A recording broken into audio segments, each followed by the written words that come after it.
Bulletin का आगाज करें। सबसे पहले खबर दें, कराची के इलाके कोरंगी क्रीक में गड्ढे में लगने वाली आग 17 रोज बाद बुझ गई है। आग 29 मार्च को गहरी खुदाई के दौरान लगी थी और गड्ढे से गैस का इखराज अब भी जारी है। मजीद जानेंगे जियो न्यूज के नुमाइंदे कमर अली मस्तोई से। कमर, बताएगा इस वक्त क्या सूरत हाल है आग लगने के मकाम पर, और जिस गड्ढे से गैस का इखराज हो रहा है क्या अब उसे बंद करने की कोई कोशिश की जा रही है? इस वक्त आग जो है वो मुकम्मल तौर पर बुझ गई है, लेकिन गैस का अखराज गड्ढे से अभी भी हो रहा है क्योंकि पानी का उबाल जो है इस जगह पर जो है वो ताहाल जारी है। अभी तक जो है वो इंतजामिया के जो है वो अफराद मौजूद नहीं है, लेकिन जो सिक्योरिटी स्टाफ है इस सोसाइटी का वो मौजूद है और मजीद लोगों को आगे बढ़ने से रोक रहा है। फायर ब्रिगेड भी यहाँ पर मौजूद है ताकि अगर दोबारा अगर आग लगती है तो फायर ब्रिगेड भी यहाँ पर मौजूद है, लेकिन ऐसा लग रहा है कि गैस की जो मिकदार है वो इस जगह से कम हो गई है।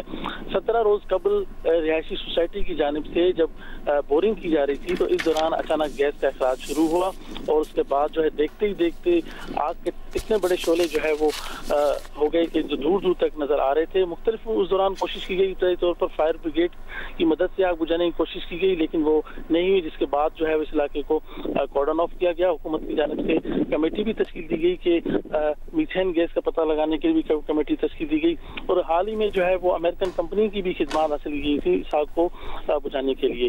अब माहिरीन यहाँ पर आएंगे, वो इस हवाले से तय करेंगे कि आया जो है वो इस जगह को भरना है, इसको यहाँ मजीद इसमें से गैस के अंदर ज़खायर हैं तो कुछ दिन ऐसे ही ये रहेगी। तो इस बारे में अभी तक कोई यहाँ पर टीम नहीं आई जो इस वक्त देख किया जाए, लेकिन आग जो है अब बुझ चुकी है, लेकिन उस जगह से अभी भी गैस का इखराज जारी है। गैस का इखराज अब भी जारी है। कराची के इलाके कोरंगी क्रीक में गड्ढे में लगने वाली आग 17 रोज बाद बुझ गई है। आग 29 मार्च को गहरी खुदाई के दौरान लगी थी। कमर अली मस्तोई हमें अपडेट कर रहे थे। कमर, आपका बहुत शुक्रिया।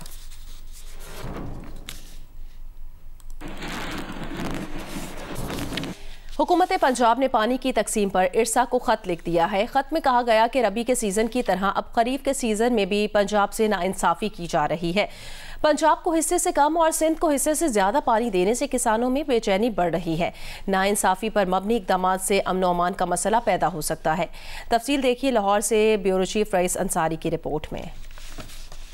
महकमा आबपाशी पंजाब की जानिब से इरसा को लिखे गए खत में पंजाब के हिस्से का पानी सिंध को देने पर सख्त मौक़िफ़ अपनाते हुए कहा गया है कि रबी की फसलों के लिए पानी की मजबूरी तौर पर 16% कमी थी, जिस पर सिंध को 19 और पंजाब को 22% कम पानी दिया गया। खरीफ की फसलों के लिए पानी की 43% कमी है और इसमें भी पंजाब के हिस्से का पानी ज्यादा और सिंध का कम रोका जा रहा है। सखर बिराज पर राइस कैनाल को गैर कानूनी पानी देने के मामले को भी छुपाया गया। यहाँ ये बताना भी जरूरी है कि मार्च में इरसा की टेक्निकल और एडवाइजरी मीटिंग में जो फैसले किए गए इन पर अमल नहीं हो रहा। सारे सूबों के सेक्रेटरीज आबपाशी की मौजूदगी में त्रिमू, पंजनद और चश्मा कैनाल को पानी देने का फैसला हुआ। इजलास में यह भी फैसला हुआ था कि मंगला पर प्रेशर कम करने के लिए तरबेला से पंजाब की टीपी और सीजे नहरों को पानी दिया जाएगा, जिसके लिए 8000 क्यूसेक पानी मंगला डैम से लेना था, लेकिन तरबेला से पानी न मिलने पर मंगला से इजाफी 17 से 20,000 क्यूसेक पानी ले रहे हैं। खात में मुतालबा किया गया है कि इरसा ये नाइंसाफियां रुकवाए और फौरी तौर पर फैसले के मुताबिक पंजाब को इसके हिस्से का पानी मुहैया किया जाए। रईस अंसारी, जियो न्यूज़, लाहौर। इरसा हुकाम ने इब्तदाई जायजे में सिंध को ज्यादा पानी देने की रिपोर्ट मुस्तरद करते हुए कहा, इरसा हमेशा पानी की मुनसिफाना तकसीम करता है, किसी का हक लिया ना किसी को हक दिया। इरसा तर्जुमान के मुताबिक हुकाम ने हुकूमत पंजाब की जानिब से भिजवाए गए खत का जायजा लेना शुरू कर दिया है। इरसा खत के तमाम पहलुओं का जायजा लेगा। तर्जुमान के मुताबिक पानी की कमी को चारों सूबे मिलकर बर्दाश्त कर रहे हैं। मुल्क में हसास सूरत हाल के पेश नज़र इल्ज़ाम तराशी से इज्तनाब किया जाना चाहिए। इरसा रेगुलेटरी बॉडी इस पर मॉनिटरिंग मौजूद है। इरसा ज़राए के मुताबिक सूबों ने अपने हिस्से का पानी रबी फसल में इस्तेमाल किया। खरीफ फसल में भी पानी की तकसीम कवानीन के मुताबिक हो रही है। पानी का खुदकार निज़ाम है, कोई सूबा ज़्यादा पानी नहीं ले सकता।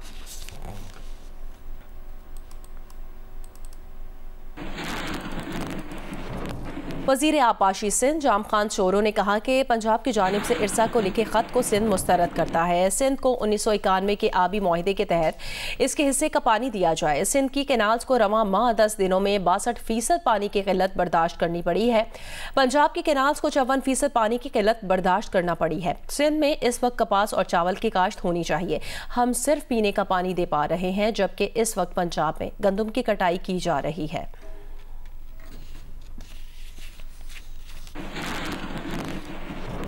Governor State Bank Jamil Ahmed ने कहा कि अमरीकी टैरिफ से टेक्सटाइल इंडस्ट्री पर असर पड़ेगा, मगर तेल की कीमतों में कमी से अमरीकी टैरिफ का मनफी असर कम हो जाएगा। जियो न्यूज़ के प्रोग्राम आज शाहजेब खानजादा के साथ में बात करते हुए उन्होंने कहा, शरह सूद में कमी से हुकूमत को अदायगियों में 1 खरब रुपए का रिलीफ मिलने की तवक्को है। मौशी तरक्की की शरह 3% तक रहने की तवक्को भी है। 30 जून से पहले 4 से 5 अरब डॉलर्स आने की तवक्को है, जबकि जून की आखिर तक ज़र मुबादला के ज़खायर 14 अरब डॉलर्स होने का हदफ है।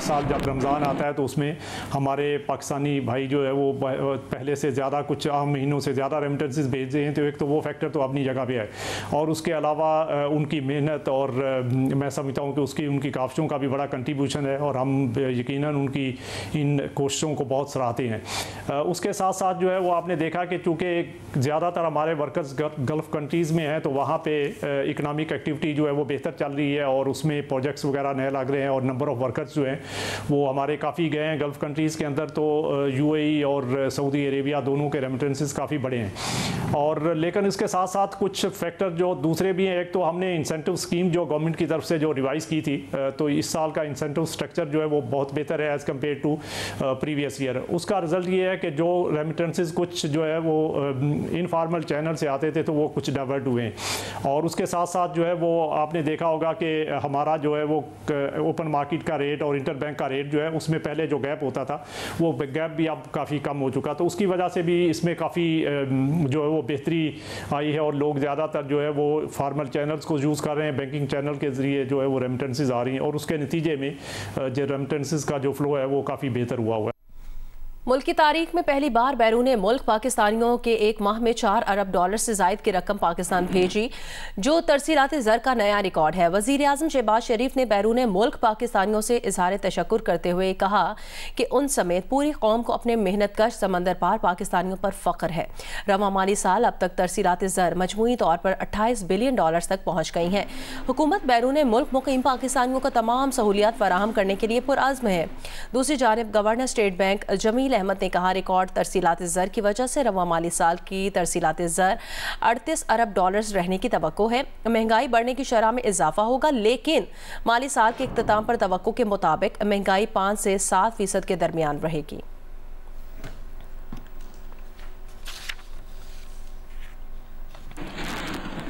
गवर्नर सिंध कामरान खान टिसोरी की इस्लामाबाद में पहले ओवरसीज़ पाकिस्तानी कन्वेंशन में बाहैसियत मेहमान खुसूसी शिरकत। खिताब में कहा, हमारा नज़रियाती और सियासी इख्तलाफ हो सकता है, लेकिन रियासत पर इख्तलाफ नहीं हो सकता, क्योंकि रियासत माँ की तरह होती है। कहा, वज़ीर आज़म मियां मोहम्मद शहबाज शरीफ और army chief general Syed Asim Munir मईशत के मज़ीद इस्तेहकाम के लिए शब रोज़ मेहनत कर रहे हैं। SIFC मनसूबा 1 विंडो ऑपरेशन है, जहाँ से सरमायाकारों को भरपूर मुआवनत फराहम की जा रही है। आए एक दफा फिर सब मिलकर इस वतन को तरक्की देते हैं, इस वतन की इज्जत और वकार में इजाफे की बात करते हैं। छोड़ देते हैं हम तफरीकें, चाहे सियासी हों, हम नजरियाती इख्तलाफ रख लें, हम सियासी इख्तलाफ रख लें, लेकिन रियासती इख्तलाफ ना रखें, क्योंकि रियासत माँ की तरह होती है। और कौन है जो अपनी माँ से इख्तलाफ कर सकता है? ये रियासत माँ है। आओ हमारे साथ बैठकर इस माँ के लिए कुछ करें, इस रियासत के लिए कुछ करें। हमने बहुत तफरीक पैदा कर दी सियासत में, नजरियात में, लेकिन एक ही चीज है और वो है रियासत, और रियासत माँ जैसी होती है, और हम सब मिलकर इस माँ की खिदमत करें। इसराइल हमास जंगबंदी के लिए काहिरा में होने वाले मुज़ाकरात किसी पेशरफ्त के बगैर ख़त्म हो गए। हमास ने कहा कि जंग के खात्मे और गज़ा से इनखला के बदले यरगमालियों की एक साथ हवालगी के लिए तैयार है, मगर इसराइली तजवीज़ जंग के मुकम्मल खात्मे के लिए नहीं, सिर्फ यरगमालियों की वापसी के लिए है। जंगबंदी मुआहदे में इसराइल को रुकावट करार दिया।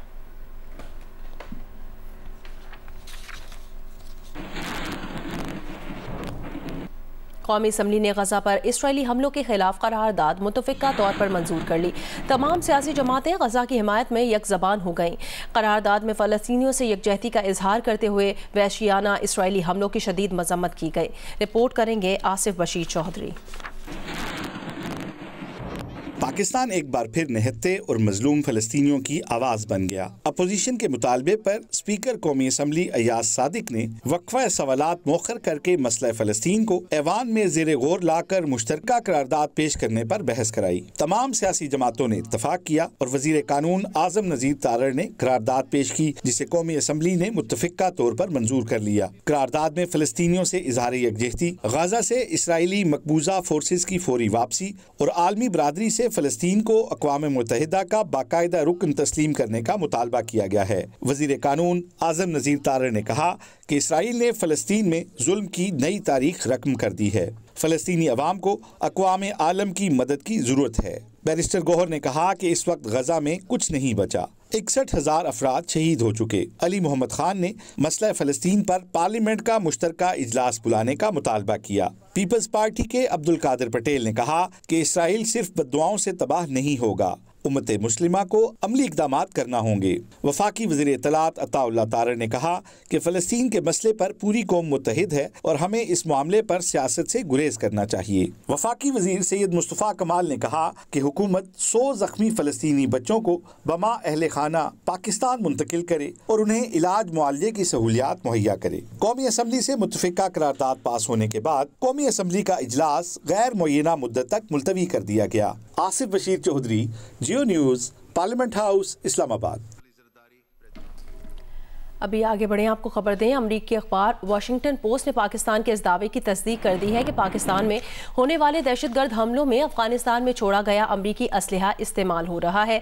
अपनी रिपोर्ट में अमरीकी अखबार ने लिखा कि अमरीकी फ़ौज और पेंटागन ने भी तस्दीक की है कि पाकिस्तानी हुकाम की जानिब से सहाफ़ियों को दिखाए गए M16 राइफल्स, दीगर जदीद हथियार और नाइट विजन डिवाइसेस समेत दीगर असलहे में से 63 हथियार अमरीकी हुकूमत ने अफगान फोर्सेस को दिए थे। वाशिंगटन पोस्ट के मुताबिक साल 2018 में अमेरिका में बनने वाली राइफल गुज़श्ता माह बलूचिस्तान ट्रेन हमले के बाद हमलावरों के पास से बरामद हुई।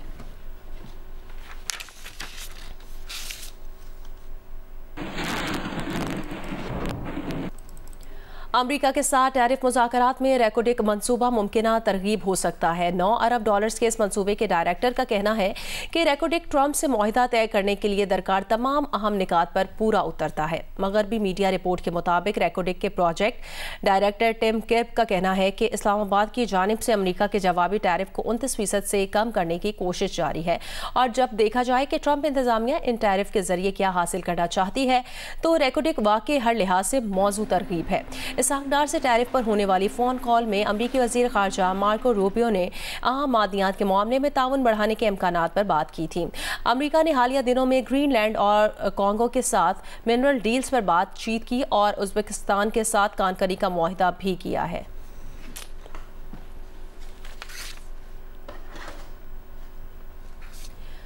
अमरीकी महकमा तालीम ने हार्वर्ड यूनिवर्सिटी की विफाकी इमदाद की मद में $2.3 अरब की रकम मुंजमद कर दी है। हार्वर्ड यूनिवर्सिटी ने ट्रंप इंतजामिया के मुतालिबात मुस्तरद कर दिए थे, जिनमें तनव्वु और बराबरी से मुतालिक DIP प्रोग्राम शामिल है।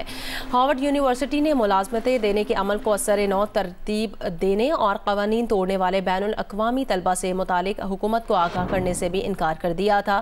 महकमा तालीम की जानिब से जारी बयान में कहा गया कि हार्वर्ड का एलामिया इस परेशान कुन अमर को तक़वियत देता है कि विफाकी इमदाद शहरी हुकूक से मुतालिक कवानीन से जुड़ी हुई नहीं है।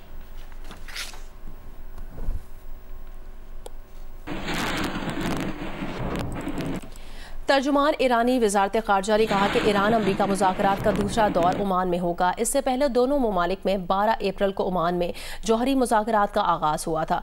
फ़रीक़ैन ने बातचीत को मुस्बत और तामीरी करार दिया था, जबकि अमरीकी सदर डोनाल्ड ट्रंप ने कहा कि ईरान का मसला हल कर देंगे। ईरान मुआहिदा चाहता है, लेकिन ये काम कैसे करना है उसे ये नहीं मालूम। ईरान ख्वाब देखना छोड़ दे, वो कभी जौहरी हथियार हासिल नहीं कर सकता।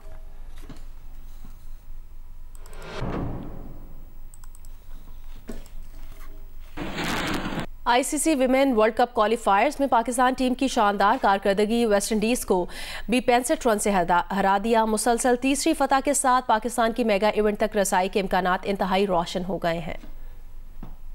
लाहौर में खेले गए मैच में पाकिस्तान विमेंस ने पहले बैटिंग की। सिद्रा अमीन ने उम्दा बैटिंग करते हुए 54 रन बनाए। मुनीबा अली ने 33 रन स्कोर किए। विकेटकीपर बैटर सिद्रा नवाज ने 23 और आलिया रियाज ने 20 रन बनाए। टीम आखिरी ओवर में 191 रन बनाकर आउट हो गई। हैली मैथ्यूज, एफी फ्लेचर और करिश्मा ने 2-2 खिलाड़ियों को आउट किया। हदफ के ताकुब में West Indian batters Pakistani bowlers के सामने ना ठहर सकी। टीम 126 रन पर आउट हो गई। आलिया एलिनी ने सबसे ज्यादा 22 रन बनाए। शबीका ने 21 रन की इनिंग्स खेली। कप्तान फातिमा सना ने 16 रन के एवज 3 विकेटें हासिल की। 2-2 खिलाड़ियों को रामीन शमीम और नशरा सिंधु ने आउट किया। मुसलसल तीसरी जीत के साथ पाकिस्तान के इवेंट में 6 पॉइंट्स हो गए और विमेन वर्ल्ड कप तक क्वालिफाई करने के इम्कानात मजीद रोशन हो गए हैं। अभी आपको खबर दें, पाकिस्तान विमेन क्रिकेट टीम के खिलाड़ी रामीन शमीम और सिद्रा अमीन का कहना है कि मैच जीतने की खुशी है। बकिया 2 मैचेस में इसी तरह परफॉर्म करके वर्ल्ड कप के लिए क्वालिफाई करने की कोशिश करेंगे। हम लोगों का प्लान यही है कि क्वालिफायर्स को एक अच्छे नोट पे फिनिश करें और उसके बाद वर्ल्ड कप की तैयारी करें। हमारी टीम फुली प्रिपेयर है, अच्छे रिदम है। हम लोग बॉलिंग डिपार्टमेंट हो चाहे फील्डिंग का डिपार्टमेंट हो, हम लोग माशाल्लाह बहुत अच्छा क्लिक कर रहे हैं। और अभी हम लोग यहाँ पर रिलैक्स नहीं होंगे। हमारे 2 नेक्स्ट मैचेस बाकी हैं, थाईलैंड से और बांग्लादेश, और हम मैच टू मैच जा रहे हैं। हमारा एम यही है कि हमने टॉप पर फिनिश करना। इतने मुश्किल विकेट पे खेलना कोई आसान काम नहीं है, लेकिन ये है कि टारगेट अच्छा था और बॉलर्स ने बहुत अच्छी ग्रेट बॉलिंग किया जिसका हमें रिवार्ड मिला। शुरू दिन से कह रहे हैं कि कोई भी टीम लाइट नहीं है। सो यही है कि दो हमारे मैच है उसको भी हम इंशाल्लाह ताला अच्छे से खेलेंगे और जीतेंगे। पाकिस्तान विमेन क्रिकेट टीम के हेड कोच मोहम्मद वसीम का कहना है, इब्तदाई 2 मैचेस जीते थे, लेकिन अब वेस्ट इंडीज जैसी मजबूत टीम को हराने के बाद खिलाड़ियों के एतमाद में इजाफा हुआ है। वर्ल्ड कप के लिए क्वालिफाई करने के इम्कानात बड़े हैं। ऑब्वियसली पहले 2 मैचेस भी अच्छे हमने जीते हैं, लेकिन ज़्यादा खुशी इस चीज़ की कि one of the strongest team जो कंपटीशन की वेस्ट इंडीज़, और जिसके खिलाफ मतलब काफ़ी उम्मीद था कि टफ मुकाबला होगा, और उस मैच में भी कन्विंसिंगली आप कह सकते हैं कि हम आसानी से जीते हैं, तो ज़्यादा खुशी की बात है। और एक स्टेप हम और क्लोज हो गए हैं क्वालिफाई करने के लिए। वंस वी पास 150, हमें पता था कि एक मैथ्यू की विकेट अगर वो मुझे मिलती है तो हम इनको 150 भी नहीं करने देंगे। और एग्जैक्टली ड्रीम स्टार्ट हुआ, जिस तरह फातिमा ने पहले बॉल पर मैथ्यू का आउट किया, तो वहाँ से मैच हमारा कंप्लीट कंट्रोल में आ गया। हमारा पहला वो है 50 ओवर्स का कंपटीशन है, तो obviously T20 is a different format. और 50 ओवर्स मैंने पहले भी जैसे कहा था कि हमारी टीम को 50 ओवर्स एट द मोमेंट ज़्यादा सूट करता है ये फॉर्मेट। T20 में चीज़ें इंप्रूव होने वाली है और इंशाल्लाह आपको उसमें भी चीज़ें नजर आएंगी, लेकिन 50 ओवर्स में कहूँगा कि हमारा बेस्ट फॉर्मेट है, जिसकी वजह से आपको उसमें बहुत बेहतरी नजर आ रही है। जो सबसे बढ़ के है कि लड़कियों के अंदर अब सेल्फ बिलीव आ रही है, चाहे वो चेज कर रही हैं रन, चाहे बॉलिंग के अंदर है। जिस आयरलैंड के खिलाफ एक पार्टनरशिप लगी थी, वहाँ से कम बैक किया। इसी तरह स्कॉटलैंड के अगेंस्ट जब हम चेज कर रहे थे तो रन रेट थोड़ा ऊपर जा रहा था और लग रहा था कि प्रेशर आएगा, लेकिन जिस तरीके से वहाँ पे मुनीबा खेली, उसके साथ आलिया खेली, जिससे उन्होंने प्रेशर कंट्रोल किया, वहाँ पे मैच फिनिश किया, तो अच्छे साइन थे। और आने वाले मैचेस में आपको इसमें इंशाल्लाह मजीद बेहतरीन नजर। पीपल्स पार्टी के मरकजी सेक्रेटरी इतलात नदीम अफजल चंद ने कहा कि इसहाक डार के बयान के बावजूद बिलावल भुट्टो जरदारी की तहरीक इंसाफ और हुकूमत के दरमियान मुज़ाकरात कराने की पेशकश आज भी कायम है। प्रोग्राम कैपिटल टॉक में बात कर रहे थे। इसहाक डार साहब का बयान है, क्या इस बयान के बाद बिलावल भुट्टो जरदारी साहब की वो पेशकश कायम है जिसमें उन्होंने कहा था कि हुकूमत और तहरीक इंसाफ के दरमियान मुज़ाकरात के लिए वो भी कोई किरदार अदा करने के लिए तैयार है? बिल्कुल, आज भी हमारी ऑफर कायम है। जो बिलावल साहब ने जो कहा था, ये मुल्क देखें, कभी हुकूमत का पलड़ा भारी होता है, कभी अपोजिशन का पलड़ा भारी होता है, बयानात दोनों तरफ से चेंज होते रहते हैं। मेरे ख्याल पीपल पार्टी यही चाहती है कि ये निज़ाम चलता रहे, ये जमहूरियत रूली लंगड़ी भी बेहतरी की तरफ हम जाएं। मीर साहब बात सुनिए, इनसे मुज़ाकरात मतलब ये नहीं है। इशू ये है कि इमरान खान साहब से पिछले 1 साल में जिस शख्स ने जाके पूछा कि खान साहब पाकिस्तान की सालमियत और पाकिस्तान को आगे ले जाने के लिए हमें किसी ना किसी स्टेक होल्डर से बात करनी, उन्होंने कभी इनकार नहीं किया। और यही बात उस वक्त आजम स्वाति साहब ने की, तो खान साहब उनको भी वही जवाब दिया कि अगर तुम समझते हो कि वाकई पाकिस्तान का इशू है तो मुझे मेरी कोई अना मेरे इस मुल्क से बड़ी नहीं है, तो इसमें तो कोई बुरी बात नहीं। अगर हम एग्री कर रहे हैं, सिर्फ अपनी अना को साइड रखे, हम इन लोगों से बात करने को तैयार हैं। जहां तक मुज़ाकरात की बात है, जितनी कोशिश इस जमात के साथ की गई है PMLN की तरफ से और जमातों की तरफ से पिछले सालों में, मेरे ख्याल से इसकी कोई नज़ीर नहीं। ताली 2 हाथ से बचती है। बहरहाल हमें कोई आपसे मुज़ाकरात की ज़रूरत नहीं है। हम सिर्फ ये कहते हैं आप खैबर पख्तूनख्वा की हुकूमत पर अपनी जिम्मेदारी निभाएं और कौमी असम्बली में आके अपनी जिम्मेदारी निभाएं। स्वात के मरकजी शहर मेंगोरा में ग्रेविटी स्कीम के लिए जगह जगह खुदाई की गई है। 2 माह गुजरने के बावजूद भी सड़कों की बहाली का काम शुरू ना हो सका। तफसील बताएंगे जियो न्यूज़ के नुमाइंदे डॉक्टर महबूब अली।